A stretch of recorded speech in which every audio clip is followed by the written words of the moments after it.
We are continuing our study of Romans, and we are in Romans 13. I believe we left off at verse 3 last week.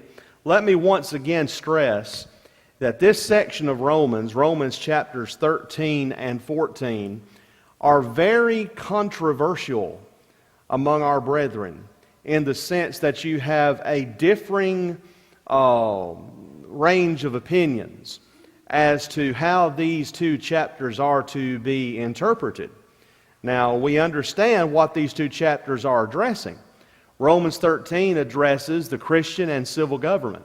Romans 14 addresses how to deal with brothers and sisters in Christ on matters of what you would call scruples. I would prefer to call it matters of opinion or of no consequence. And so the problem comes when you have brethren who want to expand these chapters into areas that I believe they do not cover.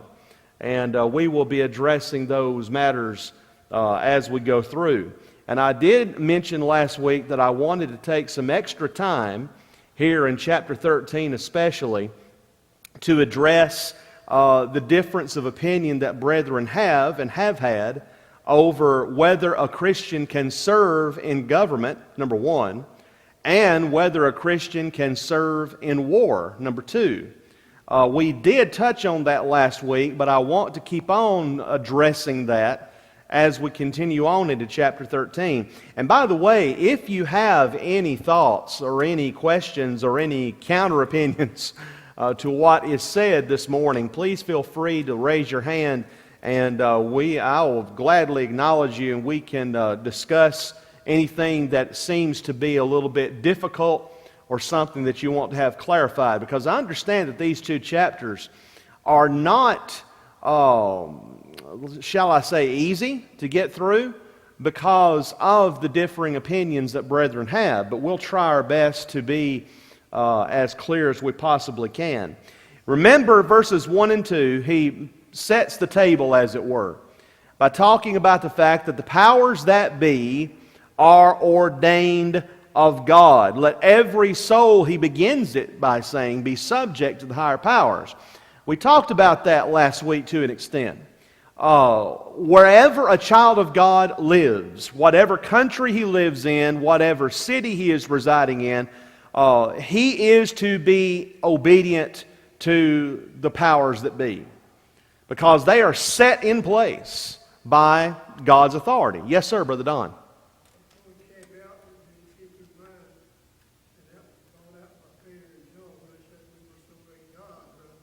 Absolutely. Absolutely. Brother Don just made a very, very important point.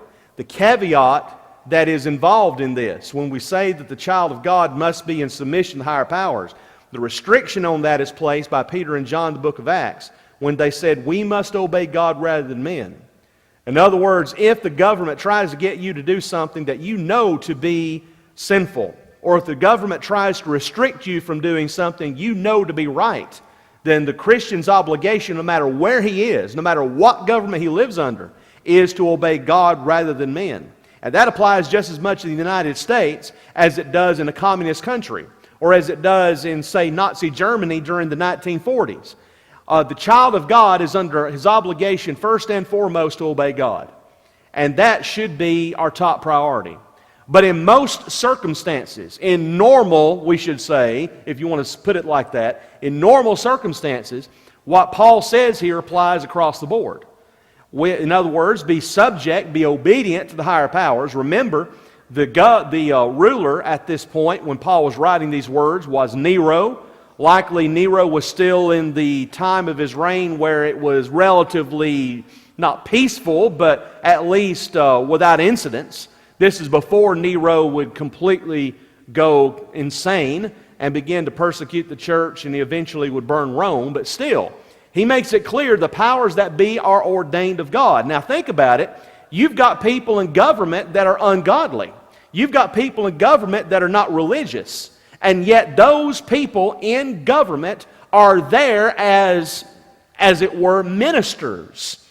Not ministers in, as we would talk about in the church, but they're God's servants. Why? Because there is a specific role, a specific function that they are to perform. So here is the form and the role in verse 3. He says, "For rulers are not a terror to good works, but to the evil. Wilt thou then not be afraid of the power? Do that which is good, and thou shalt have praise of the same." There's the role. The role of government is to punish the evildoer, to enforce the law, as it were. So he said, if you obey the law, then again, normal circumstances, under normal circumstances, if you obey the law, you won't have any problem with the civil government. Verse 4, "For he is the minister of God to thee for good." He's the minister of God for you, the child of God, for good because of this. Yes, sir? Go back to Jeremiah where he said that Nebuchadnezzar was God's servant. Yes. Just like he said. But yet Jeremiah told him over and over to obey him and do what they're doing. He was going to prison because they thought he was a snitch or he was a traitor. Yeah. Nebuchadnezzar was an instrument of God. Sargon was an instrument of God. They're mentioned that way. They're specifically mentioned in that role in the Old Testament. There are specific rulers and specific powers that are mentioned by the prophets as God's instruments to execute His purposes. And here he says that the civil government is the minister of God to you for good. But, here's another caveat. "If thou do that which is evil, be afraid. For he beareth not the sword in vain. For he is the minister of God, a revenger to execute wrath upon him that doeth evil." Now there is the main function, the main purpose of civil government. To execute wrath upon those that do evil. Notice please the specific phrase he uses. "He beareth not the sword in vain." The sword was the symbol of justice and judgment in Rome. In fact, the sword was the symbol, I would say, of the death penalty. And thus I have tipped you off as to what my position on the death penalty is. I believe the death penalty is right. The death penalty is just. And it must be used by civil government. Has the death penalty been abused in the past? Yes. Must government be very careful about executing people and make sure that these people are indeed guilty of the crimes for which they have committed? Absolutely. Have there been innocent people executed in the past? I'm sure there have. But just because there have been mistakes made and just because there have possibly been people executed that were not guilty of the crimes committed does not negate the entire principle of the death penalty. I firmly believe the government is entirely justified in executing those who are guilty of the ultimate crimes. Otherwise, where's the justice? There's justice that must be executed, and that is the function of civil government. Now somebody says, would you be willing to throw the switch on the electric chair? Well, the electric chair is no longer used. But somebody says, would you be willing to execute that death penalty? Well, I don't know. I've never been put in that situation, and I don't know if I could or not, as far as whether my conscience would allow me to do that. But that's a far cry from saying that I believe the death penalty is wrong. The government's role is to execute that.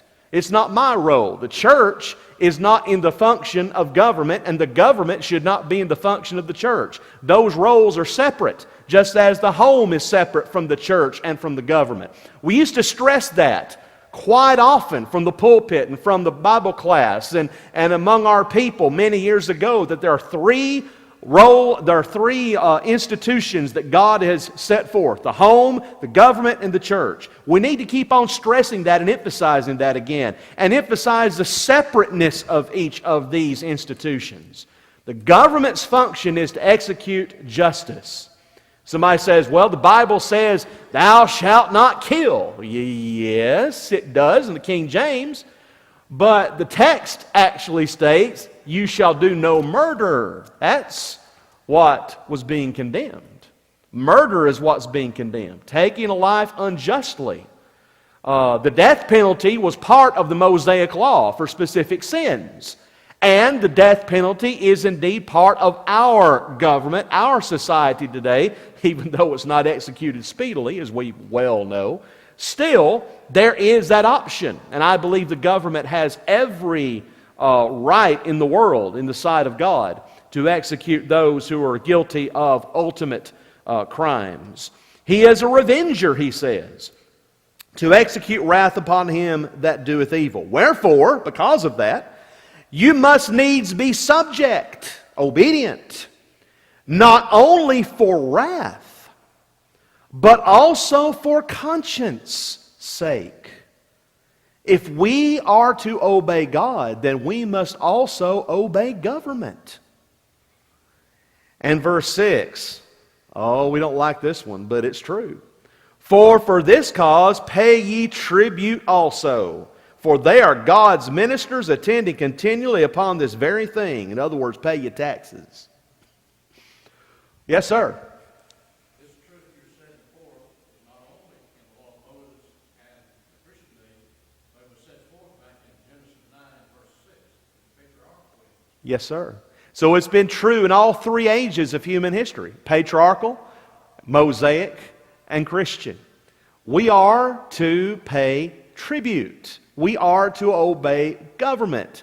Government is involved in the execution of those who are disobedient to the law and who are guilty of the ultimate crimes.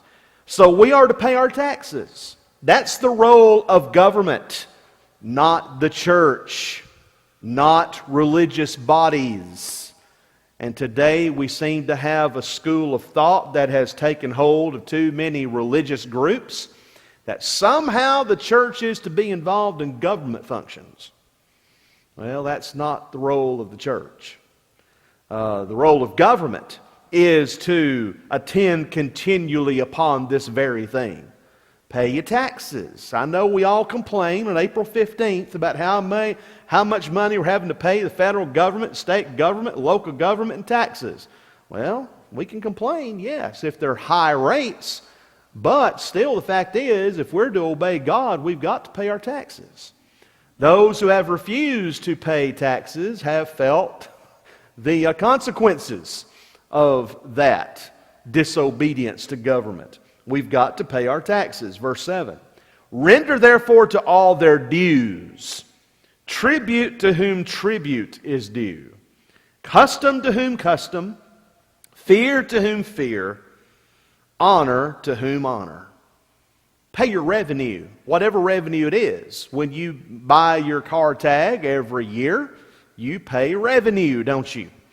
You pay revenue to the city. You pay revenue to the county. You pay tax on your car. You pay a property tax, do you not? Yes. If you own a home, you have to pay property taxes. You have to pay tribute. Old Ben Franklin said it well when he said there's only two things that are sure in this life, and that's death and taxes. And that's true. Death and taxes are certain because that's been the way it has been throughout human history.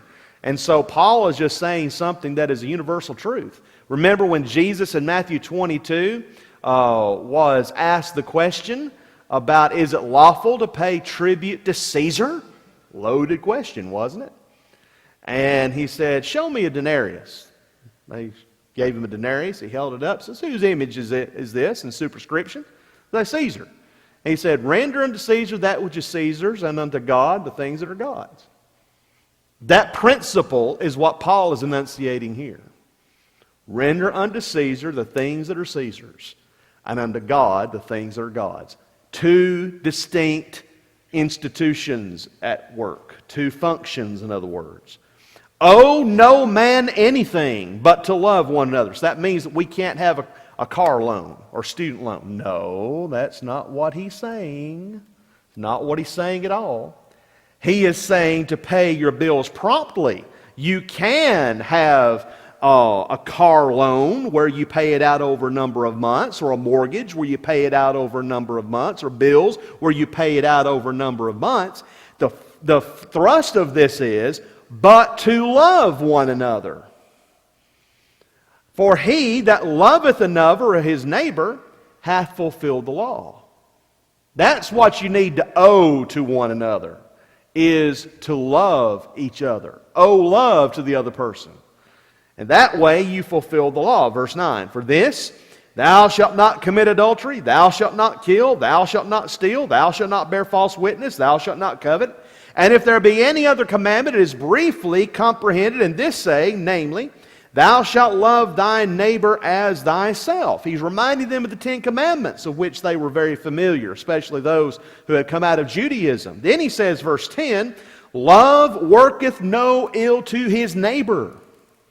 Therefore, love is the fulfilling of the law. And isn't that what Jesus said in Matthew 22? When he was asked, what is the first and great command?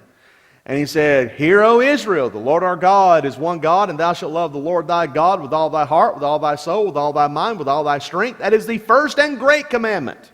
And the second is like unto it, namely this, thou shalt love thy neighbor as thyself. And then he said, upon these two commandments hang all the law and the prophets. In other words, place a peg here and a peg here and hang the law and the prophets on those two commands. You know, it has been suggested, because of what Jesus said there in Matthew 22, that on the tables of stone that were given to Moses by God, that on the top of each of those tables of stone, on the top of one was, you shall love the Lord your God with all your heart, soul, mind, and strength. Then the first four commandments are listed that have to do with God. On the second table, on the top of the table of stone, it says, you shall love your neighbor as yourself. And the second six commandments that were having to do with our relationship with one another was put.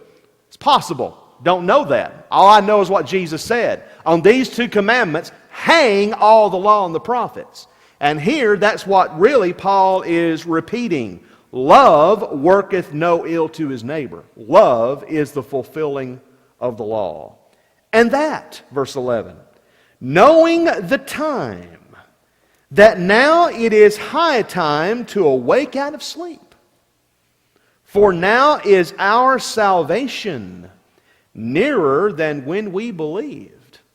Our salvation. Does that mean their salvation from sins?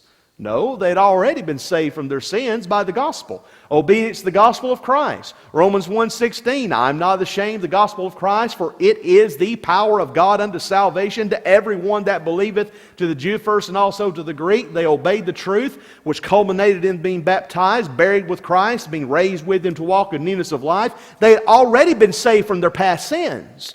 So what does he mean when he says, our salvation now is nearer than when we believed? He's not talking about the destruction of Jerusalem. No, I'm not going to talk about 80-70 this morning. That's all already done. But still, he's not talking about that. He's talking about their eternal salvation in heaven. And can we not all say that? Now is our salvation nearer than when we first believed? Of course it is. Time marches on, does it not? And whenever the Lord decides to come again and take us to the judgment seat and wrap this world and the universe in flames, that's when we know the judgment will indeed happen. The night is far spent. The day is at hand. Let us therefore cast off the works of darkness, and let us put on the armor of light. He mentions specifically in Ephesians chapter 6 about putting on the whole armor of God. So we know that this armor is the Christian armor that we've discussed over the years many times, I'm sure. The helmet of salvation, the breastplate of righteousness, the girdle of truth, the sword of the Spirit, the shoes of the gospel of peace, and so on. And here he just refers to it. Let us put on the armor of light. In other words, we don't have a lot of time left. We've got to spend that time in fighting the good fight of faith. Verse 13, let us walk honestly, as in the day, not in rioting, that's reveling by the way, and drunkenness. By the way, that word reveling there in verse 13 carries with it the idea of some kind of wild party. You know, a lot of times you'll hear people say, let's go party. You know, the young folks, they want to go party. Well, the fact is, those parties are involved with things that are not right. And a lot of times, people who are older who ought to know better get involved in stuff like that too. Rioting, that's reveling, and drunkenness, self-explanatory. Not in chambering, the King James says. That is actually fornication and wantonness or lewdness. Not in strife and envying or jealousy. All these things that he describes here are characteristic of those in the world. That's what they want to be involved in all the time. He says, you don't need to be involved in all that. Let's walk honestly as in the day. Verse 14, but put you on the Lord Jesus Christ, and make not provision for the flesh to fulfill the lust thereof. Live a clean life, in other words. Live a clean life. Live a life that is in obedience to the civil government as far as you can. And guess what? Your life's going to be pretty peaceful. I've never been in trouble with the civil government. Why? Because I've tried my best to live a life in obedience to the government's rules and regulations. If you constantly get in trouble with the civil government, you likely are not walking according to the civil government's laws and regulations. Now, there are certain systems of government, such as communism, where it's almost impossible to live in accordance with their rules and regulations because there's so many of them. And at the whim of somebody in government bureaucracy, you could be cast into prison. Especially if you are trying to trying to live according to the gospel and worship God. Normally, in a communist country, if you try to worship God openly, you will be thrown in jail at best. And that's the way it is also in dictatorships and in fascist and regimes, is that the government will crack down on you if you demonstrate publicly that you are religious. Well, that falls under what was mentioned earlier about we must obey God rather than men. And so if you fall into problems because of that, that's a whole other thing altogether. But normally speaking, if you live your life in accordance with the government's rules, you will live a peaceable life. And it's nothing wrong, I should add, before we get away from chapter 13. I don't believe there's anything wrong with the child of God serving in the military. I never have believed it's wrong. I never have been persuaded that it is sinful to do so. If it is sinful for a child of God to serve in the military, then Cornelius was sinning after he obeyed the gospel, because I have never seen any indication that Cornelius was told to give up being a centurion after he obeyed the truth. If it is sinful for someone to serve in that function, then why wasn't Cornelius told to give it up? Yes, sir. We are very fortunate in this country. If you're a CO, conscientious objector, you can serve in the medics.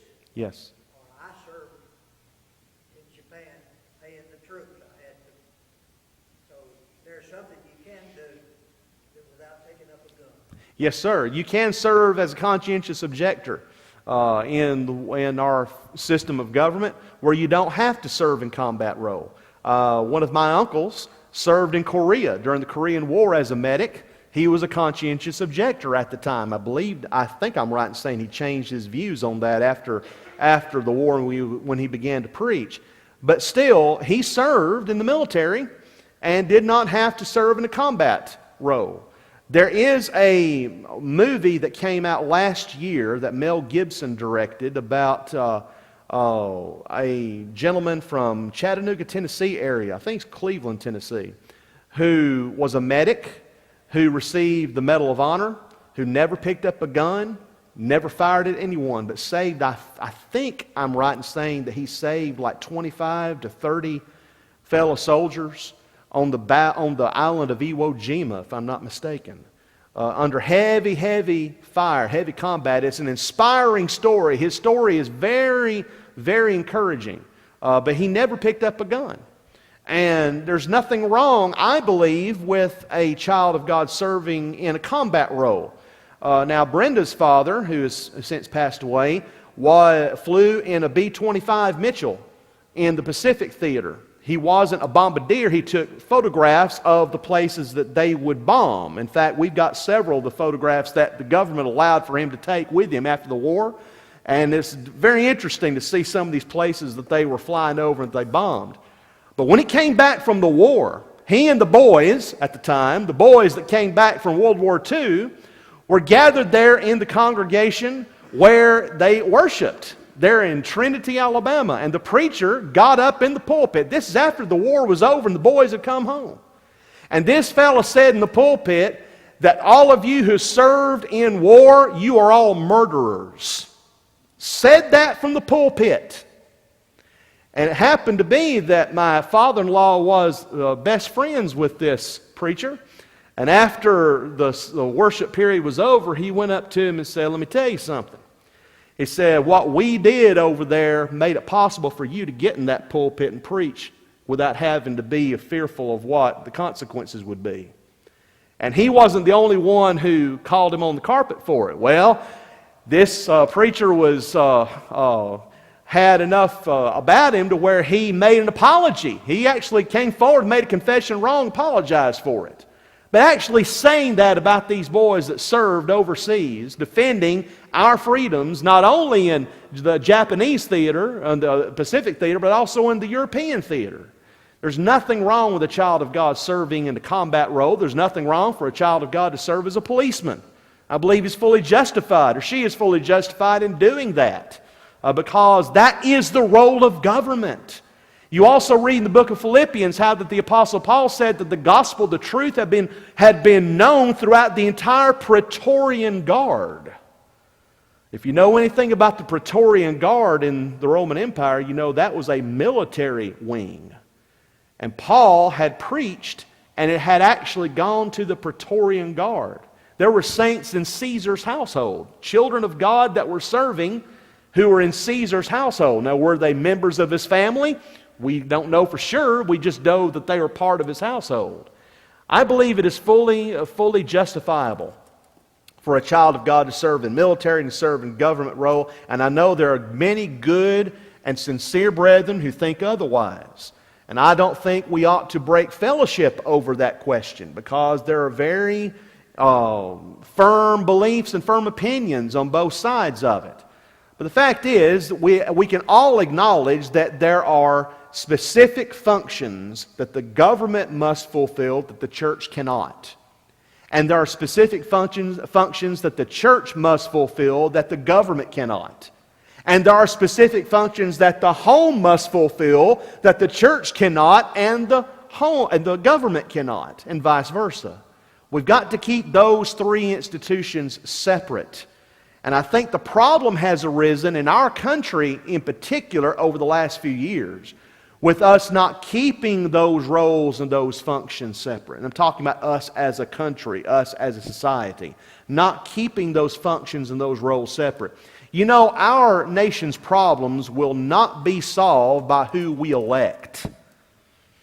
That's not going to solve our problems. It may alleviate some things for about 4 years, maybe 8 years. But it's not going to solve them. You know what's going to solve our country's problems? If we preach and teach the truth and convert as many people as we possibly can to the truth and live lives of faithfulness in the sight of all men. That's what's going to change our country for good. And if it so happens that it changes civil government in the process, that is great. But we should not look at civil government as the means to solve our country's moral and social problems. Because if you get bogged down in that morass, you're going to start compromising. And you're going to start really giving up some things that you never would have given up before. Don't get me started down this line of reasoning and down this path, or I might say some things I might not be able to. Yes, sir. What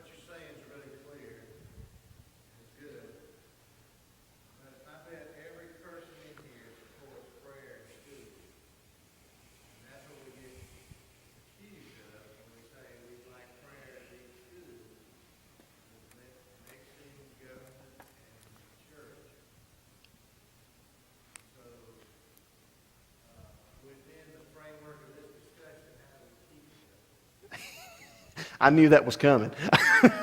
He's asking, how do we, in the framework of this discussion, how do we who believe that prayer needs to be put back in schools, how do we go about that? Well, I will say this, and I don't know what you think about this, but I will say that I do not believe that the government has any right to dictate what prayer should be prayed. You might remember back in the 1980s, our state government, in its infinite wisdom, came up with a prayer to be prayed in every school in the state. You remember that? I do. I remember it was proposed and it got so far and then it was killed. In other words, they were going to tell every school in the state of Alabama what prayer that you must pray. I've got a big problem with that. I don't think government has any right to get into that. Now, do I think that schools need to have prayer? Yes, I do. I believe they should. But I think that it's best served by allowing schools to do that.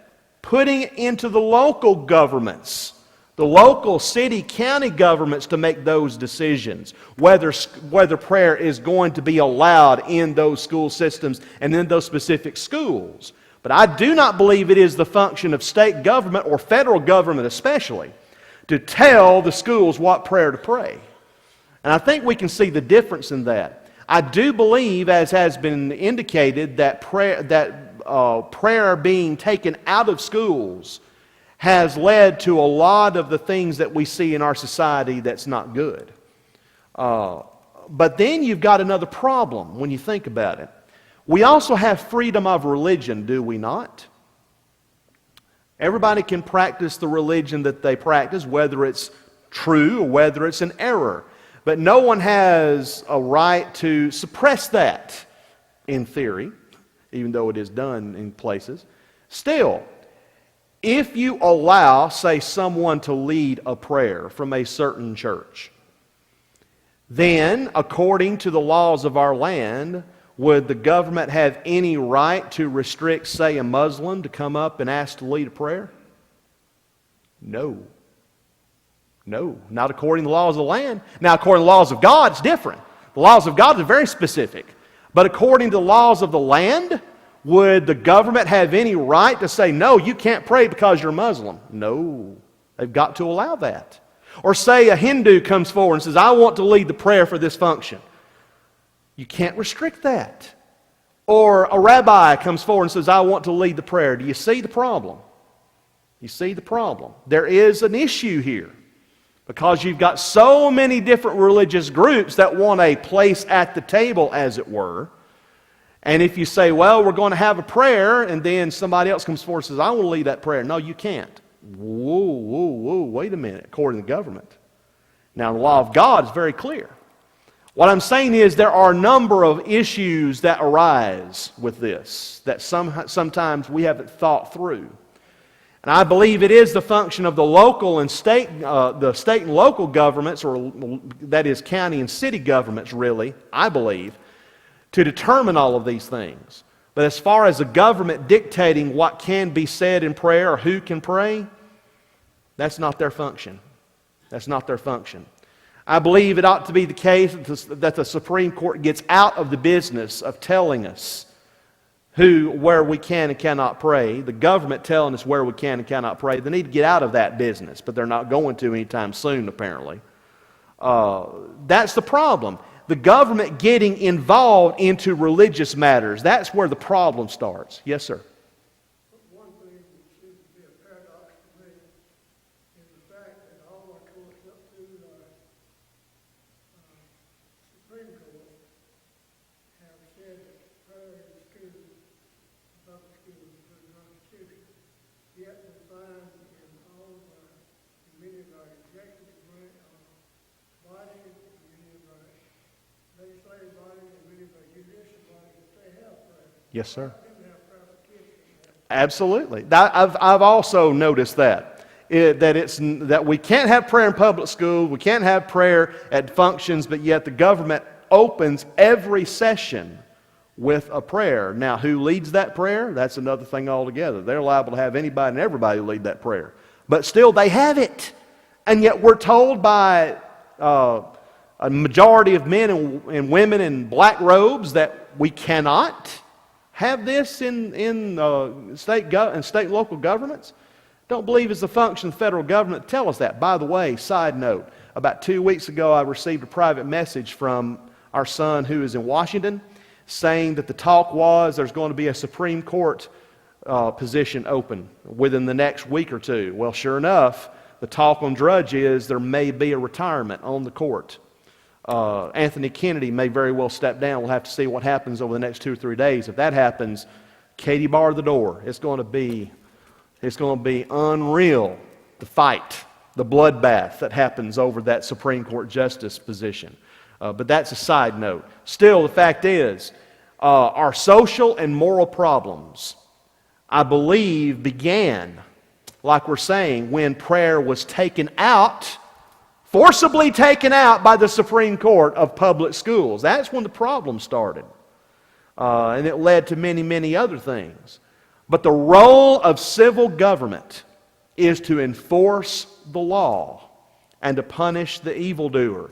And we can't try to mix the roles of the home, the church, and the government and try to step over into their territory and them step over into our territory. We've got to be very, very careful about that. To change our country and our society for the better, we need the truth. Yes, sir.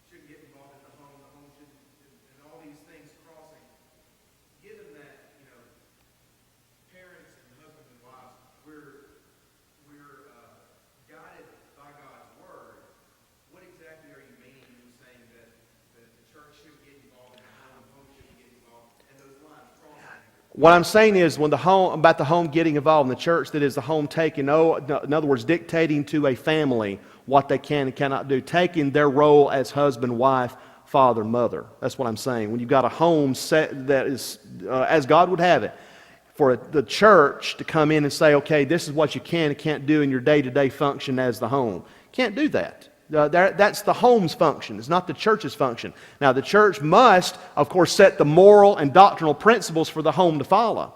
And that's what they are to do based upon the Word of God. And, of course, homes make up the church.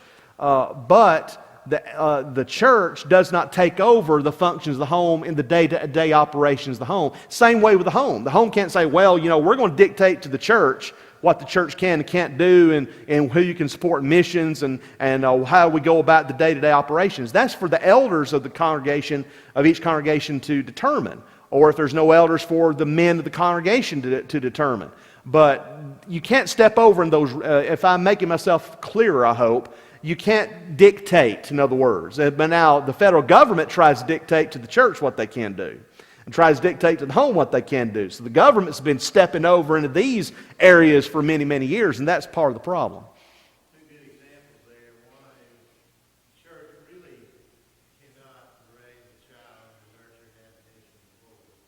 That's the parents. Right. They can go a long way to help. Yes. They can't actually be the Lord. And on the other side, we've seen in our lifetime the church kind of get a little out of bounds about trying to control people.